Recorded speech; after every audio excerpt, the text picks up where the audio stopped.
Of all the worlds that you could possibly imagine, the one I'm about to reveal to you is by far the strangest. It is a big round hole inhabited by the creatures known as Asposians, and brought to life through the breath of its 4 wind fountains.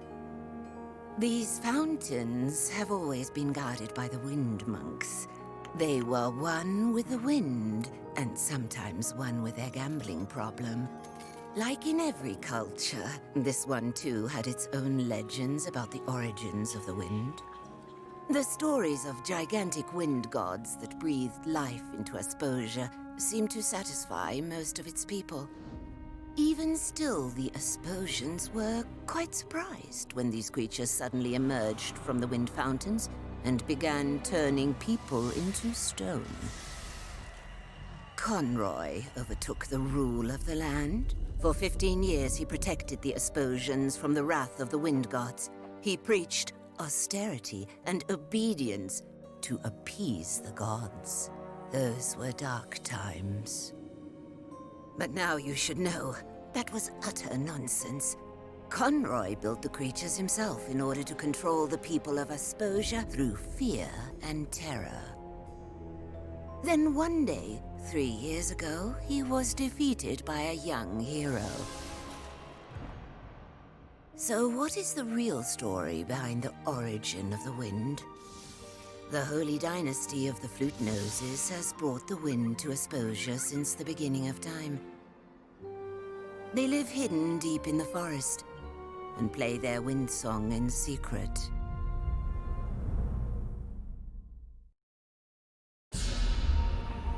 Just look at him. Look into his devious eyes.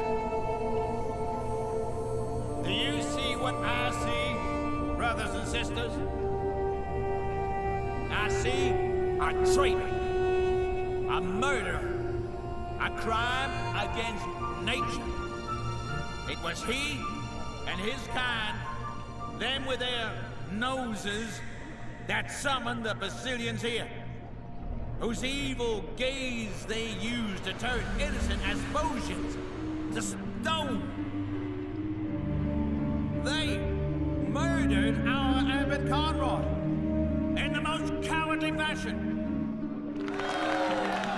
For years he'd been protecting us from the Basilians. Like a father putting his arms around us, he appeased the Basilians that they have summoned to attack us. My name is Seraphius Cedar Cantata, flautist of the 2nd rank. It has been my noble task to perform the wind song, and with it keep Asposia alive. The fountains flow because of our dynasty. We are but a tool of the wind. What did that flute nose say? Order! Listen, please. You will all suffocate if we cannot play our song. Are you all complete idiots? Conroy was evil. Conroy was our savior. He has given his life for us in the fight against these heathens. But we will get it back, my dear brothers and sisters. And the first thing that our Abbot Conroy will see when he is finally free of his stone form is all the flute noses being thrown into the wind fountains, every last one of them! You're all going to kill yourselves. Don't you get it? Conroy built the Basilians himself.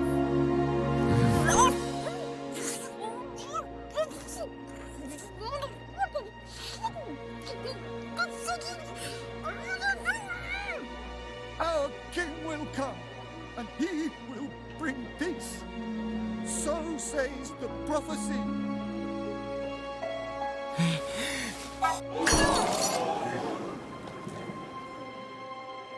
Did you all see that? He wanted to summon another Basilian!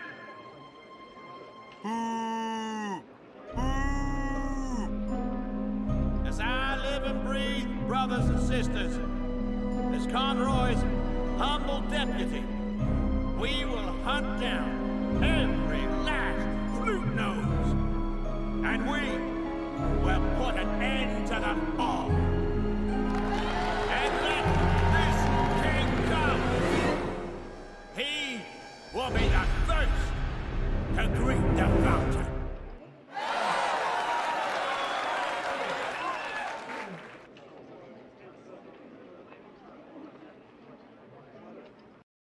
And there he is, the king of Asposia. Robert, a statue, helpless and alone. Well, he's not quite alone. His loyal pigeon is here to free him from this unfortunate situation.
sleep well?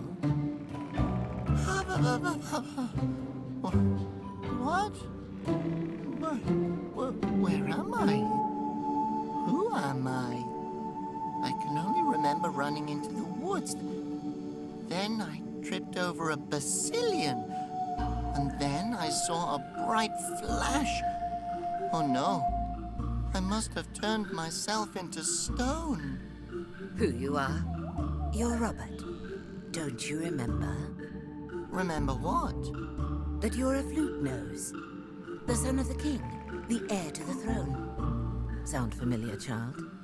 Conroy kidnapped you 18 years ago when you were just a baby and turned all the flute noses into stone. You grew up with him, not knowing that your father was the king. Conroy. I thought...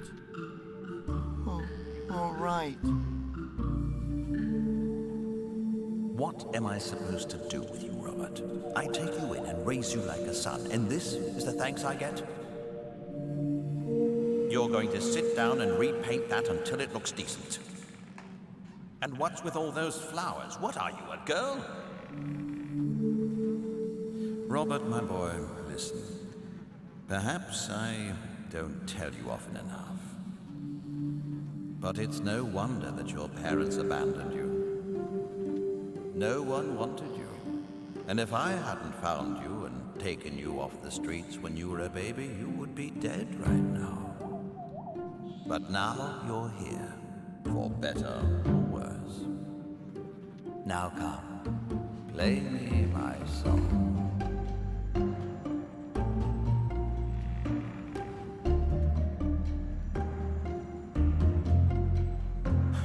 Yeah, those were 15 long years.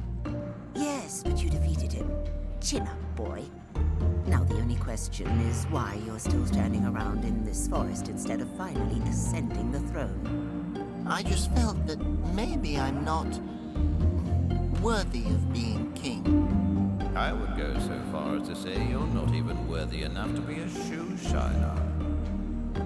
What was that? No! Be quiet! What? Who are you talking to, child? No one. Definitely not Conroy's imaginary voice in my head.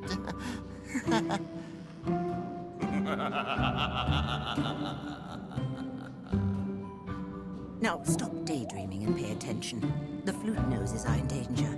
And you know that without you all, there will be no wind left either. No air to breathe.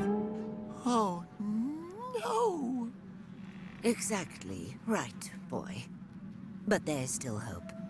There is an ancient prophecy, the legend of harmony. All flute noses and all Asposians will once again live in peace and harmony with each other, and with the wind. But he who shall bring about this harmony is in hiding. You must find him. Take up the search for the last wind monk. Only then can Asposia be saved. Saved, saved, saved, saved. Wait, where am I supposed to look? All right. The last wind monk can be found on the other side of Asposia. Take the cable car from Woolington. That should get you there. The number 8 car, I believe, with one layover. But you should ask to be sure. Got it, thanks. You're completely alone, my boy. Stop it. You're a statue now. Leave me be. Never. I'm a part of you now. Concentrate, Robert. You have to save Asposia. You'll never succeed, and you